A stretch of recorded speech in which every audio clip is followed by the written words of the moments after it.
ഏകദേശം 500 വീടുകളാണ് ഈ ഉരുൾപൊട്ടലിൽ തകർന്നു പോയേക്കണത്.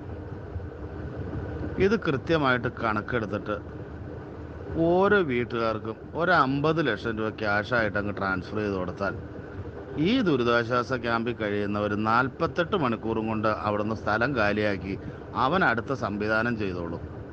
ഈ ഗവൺമെൻറ്റിൻ്റെ മിഷനറി ഒന്നും ഇനി ചലിക്കേണ്ട കാര്യമില്ല. ഇതല്ലേ സത്യത്തിൽ ചെയ്യേണ്ടത്. 50 ലക്ഷം രൂപ വെച്ച് 500 വീട്ടുകാർക്ക് കൊടുക്കാൻ 250 കോടി രൂപ മതി. 1650 കോടി രൂപ മുഖ്യമന്ത്രിയുടെ ദുരിതാശ്വാസ നിധിയിൽ ഇപ്പോൾ കിടപ്പുണ്ട്. അത് പഴയ പ്രളയത്തിൻ്റെയും കോവിഡിൻ്റെയും ഒക്കെ പൈസ കിടപ്പുണ്ട്. പിന്നെ ഇപ്പം തന്നെ ഒരു 150 കോടിക്ക് മുകളിൽ കിട്ടിയിട്ടുണ്ട്. ഇനി സർക്കാർ ഉദ്യോഗസ്ഥരുടെ 5 ദിവസത്തെ സാലറി ചലഞ്ച്, അതും കോടികൾ കിട്ടും. ഇതിന് ഈ 250 കോടി രൂപ ഈ ജനത്തിന് കൊടുത്താൽ ജനത്തിന് സന്തോഷമാവും. അവർ എവിടെയെങ്കിലും മാറി ആദ്യം താമസിച്ചാൽ അവരൊരു 4-5 സെൻറ്റ് സ്ഥലം മേടിച്ച് 2-3 അല്ലെങ്കിൽ 6 മാസത്തിനുള്ളിൽ അവർ സെറ്റിൽഡ് ആയിക്കോളൂന്നേ.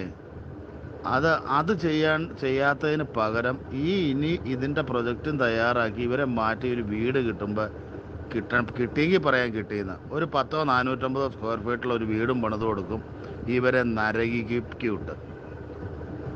ഇതൊന്നും ആരും പറഞ്ഞു കൊടുക്കാനും ഇല്ലാവൂ. നമുക്ക് ഈ ബുദ്ധി വരുന്നുണ്ട്.